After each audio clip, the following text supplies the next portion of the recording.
აფხაზეთის ავტონომიური რესპუბლიკის მთავრობის თავმჯდომარე რუსლან აბაშიძე ნატოსა და ევროკავშირის შესახებ საინფორმაციო ცენტრის დირექტორ თამარ წულისკირს შეხვდა. შეხვედრაში აფხაზეთის კულტურის, სპორტისა და ახალგაზრდულ საქმეთა სააგენტოს დირექტორი ლიკა კვარაცხელია მონაწილეობდა. მონაწილეებმა ისაუბრეს ერთობლივი პროექტების განხორციელებაზე, რომლებიც ხელს შეუწყობს აფხაზეთიდან დევნილი ახალგაზრდების ინფორმირებულობისა და ცნობიერების ამაღლებას ნატოსა და ევროკავშირის შესახებ საინფორმაციო კამპანიების და სემინარების სახით. ისაუბრეს ასევე აფხაზეთიდან დევნილი და ოკუპირებული ტერიტორიაზე მცხოვრები ახალგაზრდების როგორც ერთ-ერთი ყველაზე მნიშვნელოვანი სამიზნე ჯგუფის ჩართულობის გაზრდაზე, სხვადასხვა კულტურულ საგანმანათლებლო შემეცნებით და სპორტულ ღონისძიებებში. ნატოსა და ევროკავშირის შესახებ საინფორმაციო ცენტრი ძალიან მჭიდროდ თანამშრომლობს აფხაზეთის ავტონომიური რესპუბლიკის მთავრობასთან.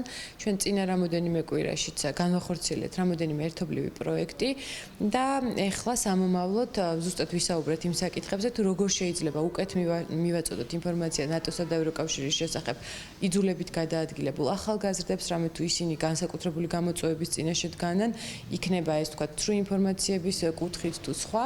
დაიგეგმა ძალიან ბევრი საინტერესო ღონისძიება.